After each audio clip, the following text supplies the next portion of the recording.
We don't act as if we understand that we have a treasure beyond reckoning.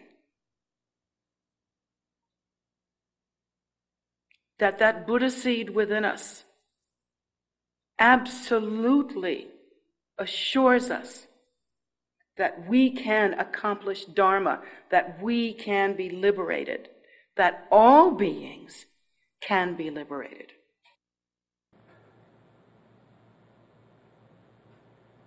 We don't act as though we know that. We act as though we are blind, deaf, dumb. Buddhist terms, in Buddhist teachings, we are taught that it's like a bee in a jar. Just going round and round and round. You've seen how bees do. They don't have the sense to recognize what that glass is and how they should proceed. In the same way, we don't have the sense to recognize what it is that we are enclosed in. And so we remain selfish and self-absorbed. And that brings on ordinary karma with ordinary sufferings. It's always a mixed bag of tricks.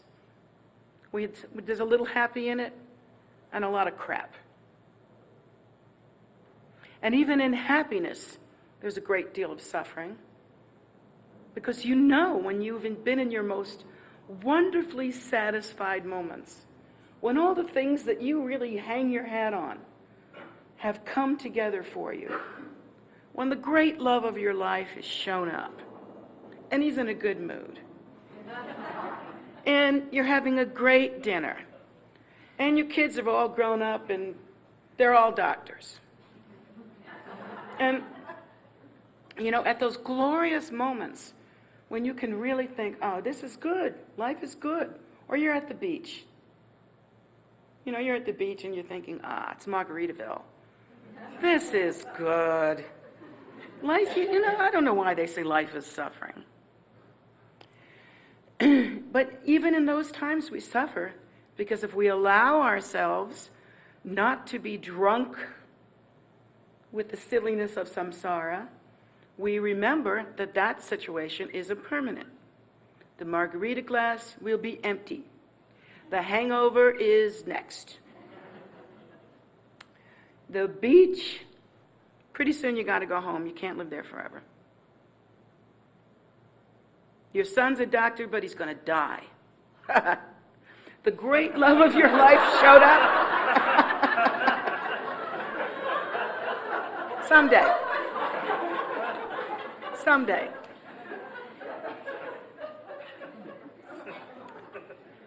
The great love of your life shows up, and how many times has that happened for all of us? And turns out to be a complete and utter turkey. And so some of us, even though we get a little happiness from samsara, we've also come to understand that it's all impermanent, just like suffering. We have no idea how we lucked out and got happy right at this moment. We hope that it's because of our hard work. But unfortunately, we have no idea how to make some more happiness appear. And that's the problem with samsara. Yeah, it does have its happy moments, but it's laced with suffering.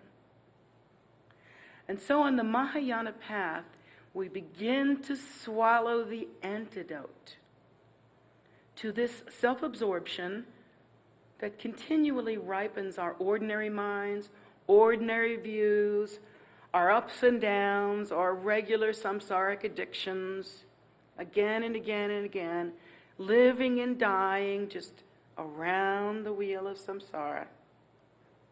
We begin to apply the antidote.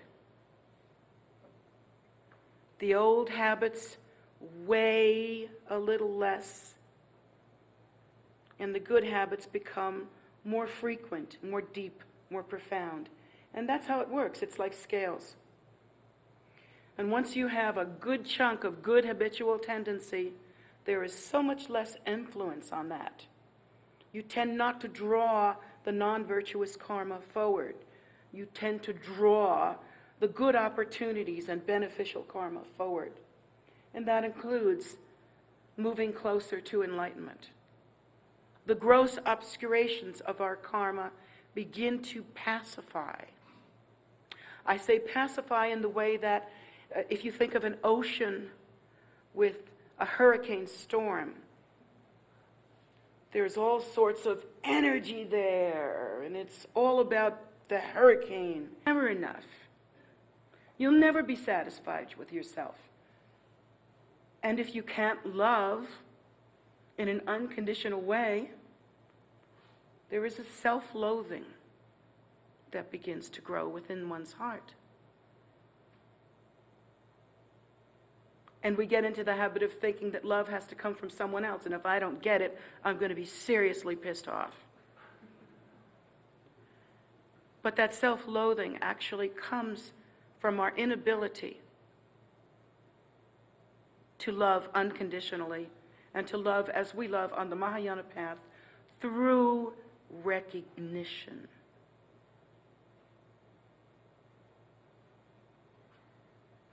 Of the sameness of the nature that we are. So here we are in this big ocean, and it's just it's crazy. It's just nuts. And when we begin to remove the gross habitual tendencies and gross defilements by practicing as we do on the Mahayana path, it's like pacifying a storm. The ocean doesn't go away. The waves don't go away. Wind doesn't go away. Energy doesn't go away. But it sure looks a hell of a lot different when there's no hurricane.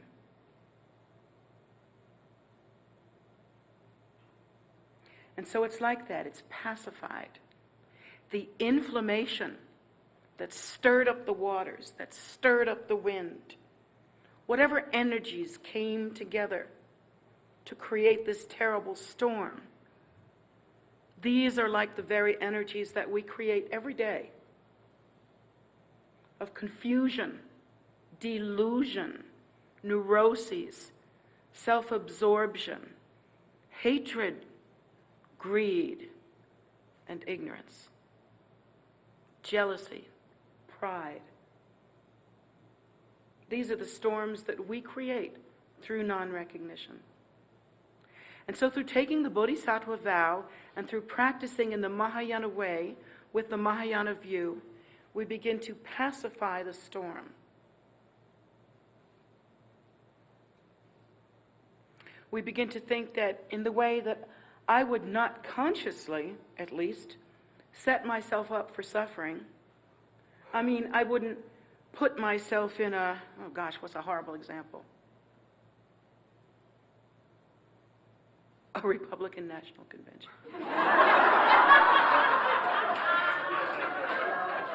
All right, I'm just joking. In the same way that we would not bring ourselves to the slaughterhouse. We would not do that to ourselves. In that same way, and with that same kind of regard, we would not cause harm to others. Because our understanding has become such, our recognition has become such, through the removal of gross habitual tendencies and gross defilements, that we realize that when we cause suffering in another, we cause suffering in ourselves as well. And you have to wonder how that all happens. I mean, if everything's empty and all. Well, the emptiness of phenomena and the emptiness of self-nature, this emptiness is not silent or dull or black or void or vacuum. Within this luminosity is the potential for every sound, every activity, It is ripe with potential. One can understand that the ground, which is the primordial wisdom nature, that which we call the Buddha nature, that pure luminosity, is the same as the path, which is the method by which we awaken to the ground. And so the path must be in its essence, in its nature, in its substance, of the same primordial wisdom, empty nature. The path then is the display of that very nature. And the result of the ground and the path is the fruit or the result. The fruit or the result is Buddhahood. Completion stage, awakening, where one awakens to the primordial wisdom nature and can view the emptiness of phenomena with wisdom and understanding that, frankly, I cannot explain to you. You'll understand a little bit of it while you're in the room here with me, because we do have the blessings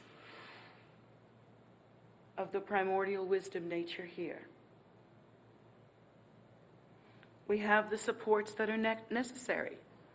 We have the Lama, we have the Buddha, we have the Dharma, we have the Sangha. Right here. And so for a little while, you can smell it a little bit. Just taste it a little bit.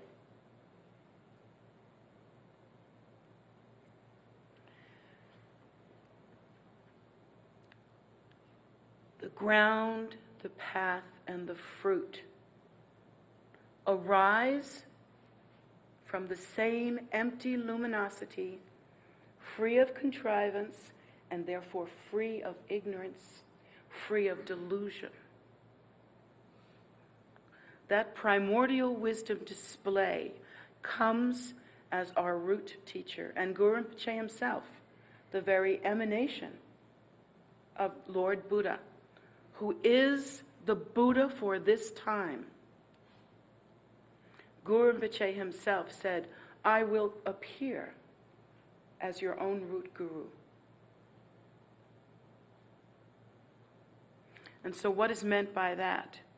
Well, what is meant by that is, again, here we are practicing on the Mahayana and then moving into the Vajrayana path as well, and Vajrayana and Mahayana are one, because the primary consideration is the great bodhicitta, the great awakening that is the uncontrived, indistinguishable compassion.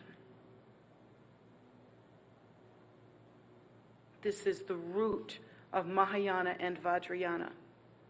And so when Guru Rinpoche said to us that I will be there as your root guru, what was he talking about? Here again, we have to use that subtle wisdom awareness and open up to view. Because was he saying that if you sit in the room with somebody you call your root teacher, then magically Guru Rinpoche in the sky is going to appear like a cartoon, sort of dance around a little? That maybe he's here. You see him, anybody? Oh, there's a statue. Maybe that's him. Do you think that's what Guru Rinpoche meant? I doubt it. I think he did better than that.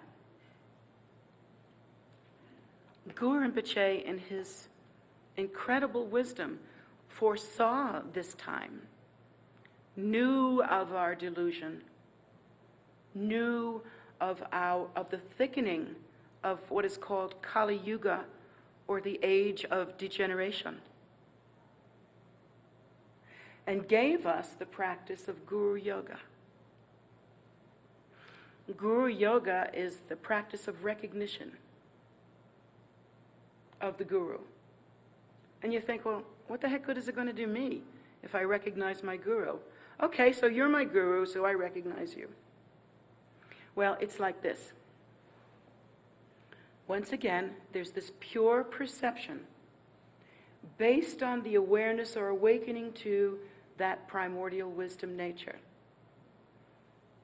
The ground, the path, and the result, or the fruit. The ground is primordial wisdom nature, clear, undefiled, unobstructed. That is the appearance. When the great Buddhas and Bodhisattvas, such as Guru Rinpoche, and the great lamas of our lineage appear on their throne to teach you, this is not somebody showing up, cool, come out of town, or come to talk to you. You shouldn't think in that ordinary way. Instead, you should come to recognize the sameness of the ground, the path, and the fruit, and think that in meeting with the Lama, in meeting with the Bodhisattva, we are in truth meeting with the Nirmanakaya form of the Buddha. Nirmanakaya means like form body of the Buddha. So the important part is not to think about the form body. You're not supposed to think about your teacher, well, I like his or her personality. This is cool. I mean, you can think like that, but, big so what? Or I like the way my Lama wears his robes, or her robes, or whatever. Those kinds of ordinary thoughts and the way that we judge and think about ourselves and one another. Instead, we should think, this is the door to liberation. And with that kind of concentration, certainty, in the same way that if you were in a burning apartment building or burning house, and suddenly the door swings open, there's a door, and the whole house is on fire. Believe me, you will have Guru Yoga for that door. When you recognize the danger that you are in and the blessing that that door implies, freedom, liberation, freedom from suffering, you will go through that door without looking back. And so we should think of the Guru in that way. We should think that the Guru represents the door to liberation. We should think that the Buddha nature has arisen in this very form for the sake of sentient beings. And then as we practice Guru Yoga, we come to understand that something mystical happens. When you practice Guru Yoga, for instance, you understand the Guru as you could not understand before. Each one of you will have an individual experience with your Guru. Sometimes it will be really wonderful and joyous and dramatic and satisfying. And other times it will not. Maybe it'll be wrathful. Maybe you'll be totally bummed because you saw your Guru and they didn't look you in the eye or pay special attention or smile in a loving way or something like that. Or maybe you'll think, well, I don't know what happened. I used to really like my Guru, but now I don't like my Guru so much anymore. Or maybe you will think that the Guru should be this way or that way. And you'll have your own concepts about it. Well, once again, those concepts and that kind of thinking only increase one's own self-absorption. They strengthen the ego and bring about a more profound state of delusion ignorance, and non-recognition.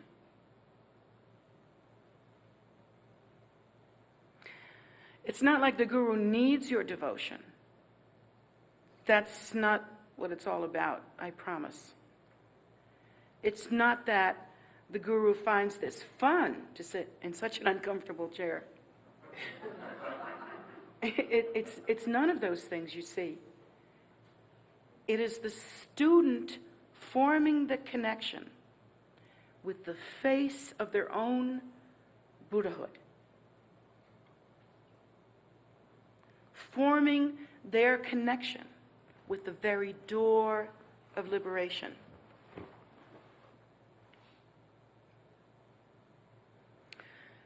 Whatever relationship the student has with the guru is their own. It is completely unique and different from anyone else you see that has a relationship with the guru. And you own it. It is yours. In the same way that you own your nature. You like to deny it. You like to act ordinary, but you can't get away from it. You are that. And in the same way, your relationship with your teacher is completely unique. When you feel that your teacher doesn't approve of you or doesn't like you, or whatever ordinary motivation you attribute to your teacher, that is a direct reflection of your own karma.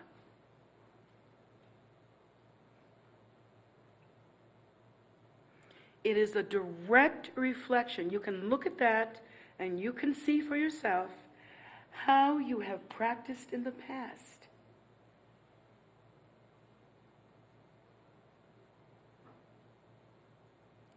And sometimes really amazing and glorious things will happen between oneself and one's teacher. And that too will tell you that in the past you have accumulated some extraordinary merit. Obviously you can't remember, but you can rejoice in it. And so the teacher becomes for us the door of liberation. And we begin to move into a state of recognition that we hold literally Buddha in the palm of our hands, enthroned within our hearts.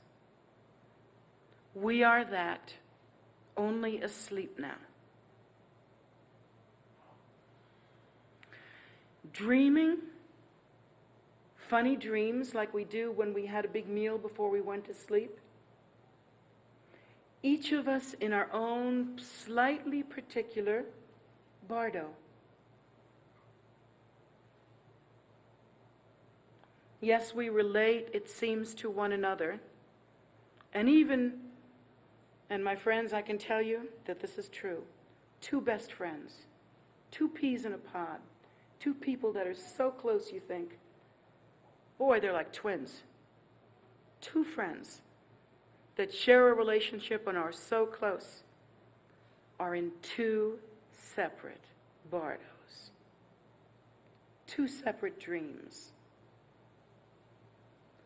two separate worlds in a sense. And we think to ourselves, how is this possible? I can talk to you, I can reach you anytime I wish to, oh great friend. Well, it's possible because each one is reacting to and revolving within their own karmic puddle or karmic bubble. And they see through their own karmic perception. One person will say one thing, another person will say another thing. It happens that when they communicate, it sounds alike. But that's because of their belief that they are that close. And yet one day, that friendship is finished. How? What disruption happened? What amazing thing occurred? How could this be? And now you come to understand that it's because in truth, there were two separate pockets of karma here. and karma is irrefutable. The cause and effect of karma is irresistible, irrefutable.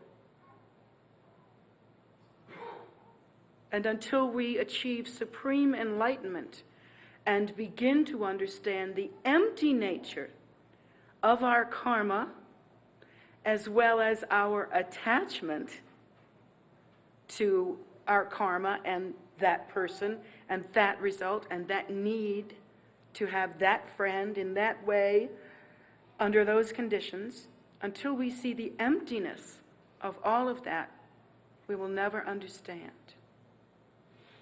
And so we should practice differently with our teacher. And this is where view comes in order to practice understanding emptiness and to accomplish the Dzogchen way, or the way of great accomplishment.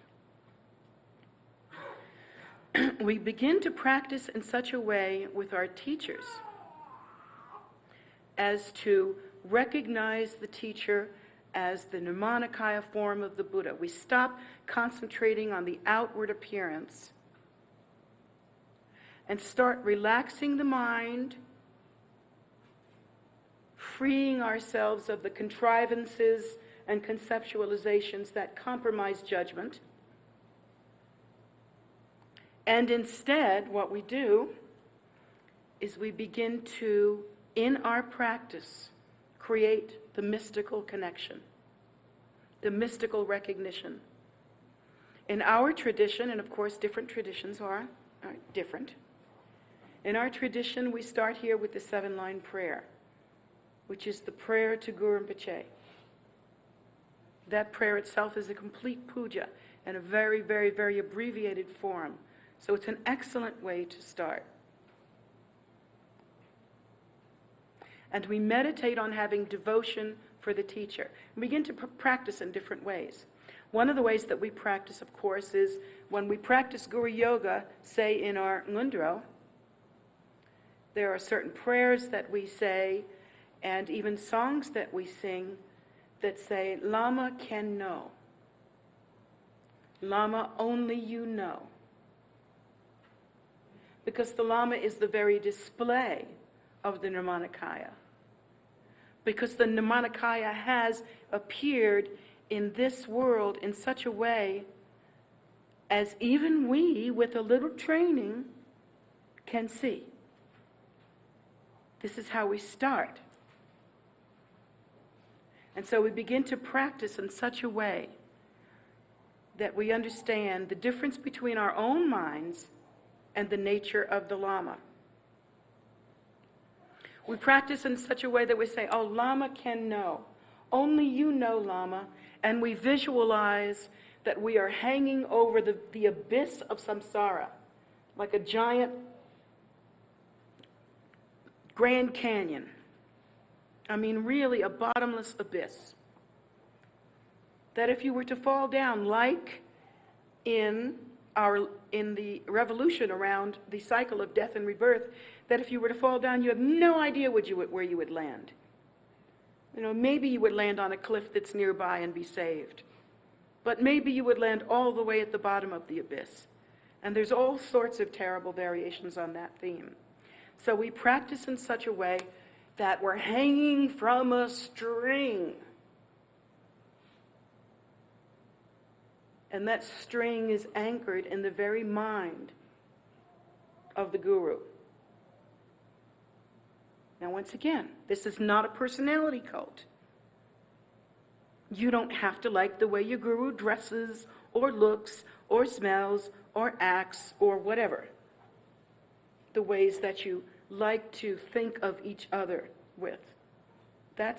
You're training yourself away from that in order to move into a more profound state of the recognition of pure view.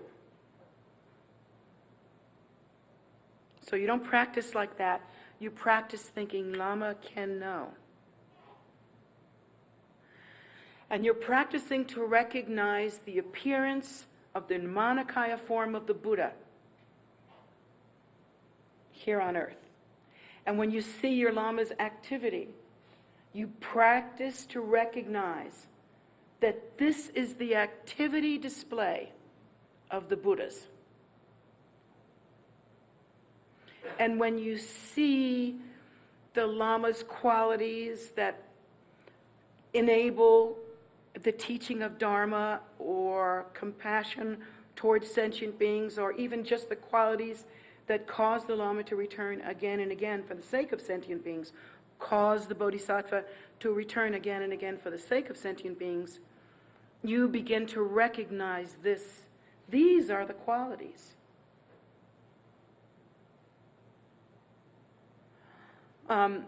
You are free. You're right. This is America. Whoop-de-doo. You are free to spend your time sitting in that chair, looking at me and saying, you know, she's got too much jewelry on. Or you could say, you know, I think her hair should flip in a different direction, or whatever, you know. Or maybe something. Whatever something is. And that's your practice. You're right. You're free in America to practice like that. You can have ordinary view. You are free to suffer. Emaho. But to practice in an alternative way, to practice more profoundly, to see as we see on the Vajrayana path, the Lama as the door to liberation, the Lama's method as the very display of the Buddha's activity here in the world, and the Lama's qualities as the very display of the very compassion of the Buddhas and Bodhisattvas. If we see like that, who benefits? Not the Lama. I mean, not really. The Lama comes here to benefit you. The Lama is not here to enjoy a popularity contest. The Lama is not here to have tons of fun. Not to say we won't have fun sometimes, but you know. The Lama is here for the benefit of sentient beings, and so you recognize. And we begin to awaken in a very simple way. We say, so it is possible for the very display and activity and quality of the Buddhas to be here on this earth. Whoa! What does that mean? And so in beginning to recognize that display, in beginning to recognize those qualities, those activities, and that intention, to see one's teacher as the Nirmanakaya form of the Buddha, begins to draw onto us the karma, the cause and effect relationship, the causes for the appearance of our own true nature here in the world. The appearance of our own true nature here in the world is not different from the appearance of the intentions and compassion and activity of the Buddhas here in the world. It's not different. And that's why the method is so useful to see in this way. Because if we practice pure view towards the three precious jewels, and that's the Lama, the Buddha, the Dharma, and the Sangha, we draw onto us every precious opportunity. For instance, in order for us to be speaking this way, in order for us to have even this little taste of Dzogchen, even this little talk, little flavor, so much merit must have been accumulated in the past. You must have a lot of spiritual money in some bank that you're not even aware of. And that's the truth. You have to have accumulated some relationship, some awareness of your own nature, or some merit, many accumulation of prayers, some kind of extraordinary generosity in order to come to this place. And yet, we waste it. We waste our opportunities because we don't know any better.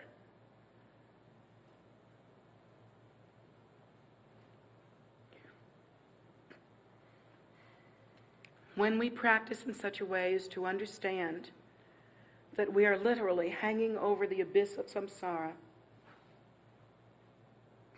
and the one way out of all that is samsaric is to recognize and to have the view and pure perception of that which arises naturally, spontaneously, and in an uncontrived way from the primordial wisdom nature that is the ground of all being. And when we learn to recognize that samsara is like a drunken narcotic dream, and that the way to awaken is to recognize the true face of the appearance of the Buddha nature in the three jewels here on the earth. And we practice like that studiously, in a determined way, at every opportunity. That whenever we do see our teacher, we think, even as I behold the door of liberation, may all beings pass through the door of liberation and end suffering. And even as you sit here and you hear some small words about Dharma, to think, even as I feast at the table of the Buddhas and the Bodhisattvas, may all sentient beings come to this feast as well. And may they fill their bellies and their minds and their spirits with that food that never ceases to nourish.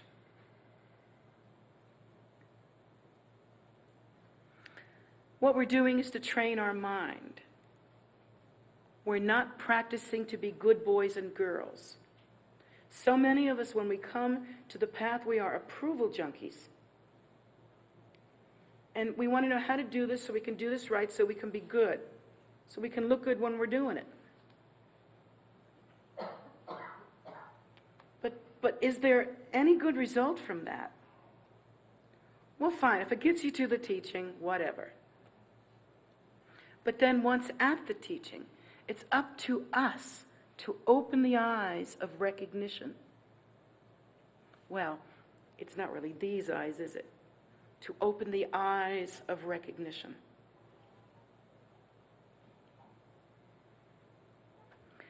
And as we begin to recognize the nature through recognizing our own teacher, our own root guru, we recognize the appearance and the activity, the qualities of the Buddha nature upon the earth. We begin to draw to us and to create the actual karmic connection by which our own face will be revealed. And so in Vajrayana, we begin to practice non-duality through Guru Yoga. We continue to practice offering our body, speech, and mind to the Guru. And we pray for such an auspicious connection that the awareness and enlightenment and nature that is the Guru becomes non-dual with our own nature, mixing like milk with water, completely inseparable. This is why it's recommended that we use the Guru Yoga practice in such a way that we actually are moved to tears.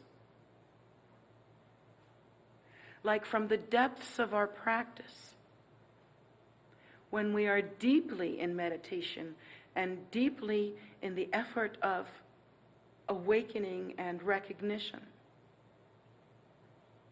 and we call out to the Guru with such faith and strong devotion that tears well up. And we begin to even awaken to that fearful knowledge that we're basically out of luck without a guide. That our habitual tendencies are so strong and so all-pervasive that we simply remain the same, revolving in samsara endlessly. Without that guide, without that way, without seeing that face, without beholding the face of the nature. That is our nature. The Lama's responsibility is to return for the sake of sentient beings, to give the Dharma out purely in an unbroken lineage from their teacher and his teacher before him, all the way up. In, out, whatever direction you want to put it in. This is the job of the teacher.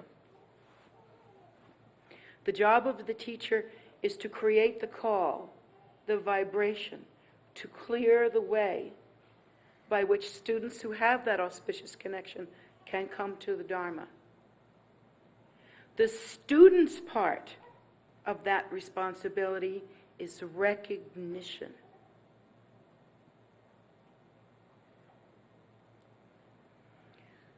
Once you have chosen the Guru and have met with the Guru, the student's job is to awaken fierce devotion. When I say fierce devotion, I don't mean fierce like ugly. But I mean the kind of fierce devotion you're going to feel for that door in the burning house.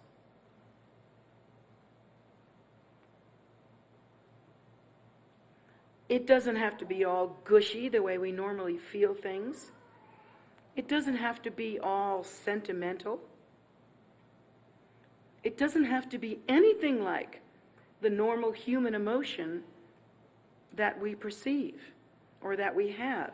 And so many of us make the mistake of trying to substitute normal human emotion for devotion.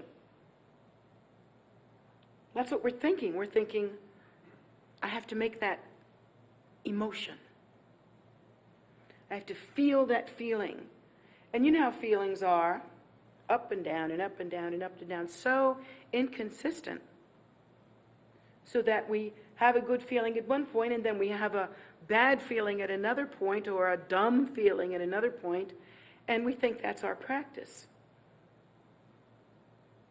And so in the same way as you relied on your guide as the appearance of the primordial wisdom nature in the world, you should rely on your own determination and whatever happy karmic propensity you have. You must have some, you're here, to practice. And so in relying on your determination, your job is to build that bridge. You can really think of the Lama or of your teacher, of your root guru, as being like the sun. No matter what you see in the world, light or dark, clouds or rainbows, storms or fair weather, the sun remains. It is constant. It is unchanging, as phenomena goes. We here on the earth either put ourselves in the shade or cover ourselves over or perceive rain and forget about the sun, forget that it's there, or perceive nighttime, and for us there might as well be no sun at that time. It is not in our minds. And so our relationship with the Guru is a little bit like that. The Guru remains constant. Our karma puts us in the different situations where the sun is perceived or not, light or dark. Our habits cause us to even protect ourselves from the sun. And we protect ourselves from the guru. I don't know how many times I walk into a room and people act weird. Almost any guru walks into a room and people act weird. If I'm invited to a party, I never go. You know why? Because when I am the best party killer there is. If I go to a party that a student is having, the minute I walk in the room, I have to sit in my special chair, and do that special thing. And everybody acts different because they hide. They cover themselves up around the guru. Like that works.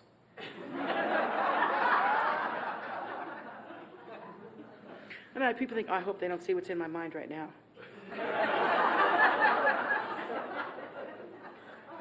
I really hope they don't, I've been having thoughts at this party. And so, I hope, I really got to keep it together now. And that's kind of the ordinary view that we have. That's the way in which we practice. But our relationship with our teacher should be like having a direct relationship with the sun. I forget the UV rays and all that stuff. Let's try to think allegorically here. It's like having a direct relationship with the sun. You can move away. You're free to do that. You can hide. You're free to do that. You can take cover. There are so many different ways that you can control your relationship with the sun. But it turns out the sun is the very basis for your being. That we're made, interestingly enough, of the same stuff as stars.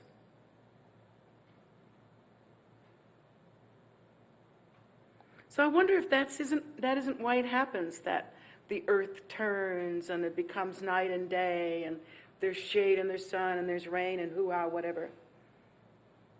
Because it's an exact picture of how it is with us. But try to remember that all the changes in the relationship between the sun and oneself, they're all happening down here in perception zone. The sun itself does not change.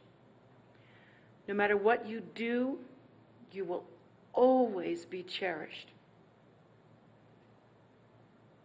Between you and your teacher is a stainless connection. That there is love, that there is compassion, that there is acceptance. There's no doubt. It is because the teacher knows the condition of sentient beings that they come to the earth.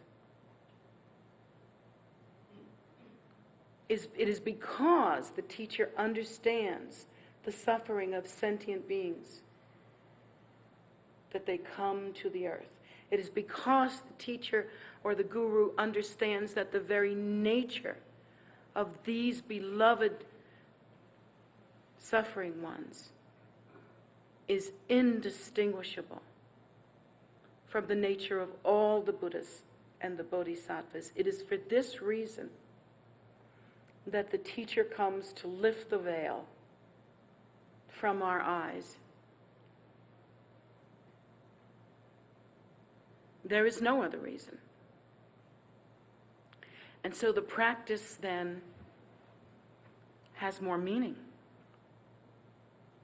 If we could only begin just a little bit by saying today, all that stuff that happens where your mood's up and down, and some days you feel good about your path and other days you don't feel so good about it. Some days you feel good about your teacher and then you don't feel so good about it. Some days you feel stuck and the other days you feel potent in your practice. and it's just all over the place. Well, this is just the phenomena of the shade and the cover and the different conditions that are here. These are the phenomena or obstacles that arise that bring about this feeling of separation from all that is precious and holy. And of course, that's when we take a big, long drink of samsara and practice our self-loathing. And we get all wrapped up in our heads and all wrapped up in our minds until we see the teacher again, and we do that practice and we remember, this is for me. This teacher has come for me. This teacher has come to pull the veil from my eyes. This teacher has come to show the way. I can cross the ocean of suffering because this teacher has provided the boat, which is Dharma, and is a captain that has sailed that ocean many times and is a proper guide. So this is the view. In the same way that we practice recognizing the uncompromising and consistent love and compassion and glorious, extraordinary, miraculous activity of all the Buddhas and the Bodhisattvas, and specifically our own kind root guru, who is the condensed essence of all of that, we begin to recognize that connection, and we begin to recognize the compassion, the love, the reality.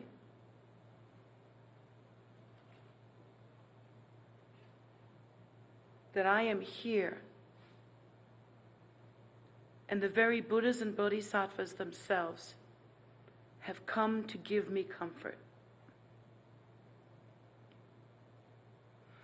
And that someday, through this practice and through my own sincere aspiration, I too will return in order to benefit sentient beings so that their suffering may be finished.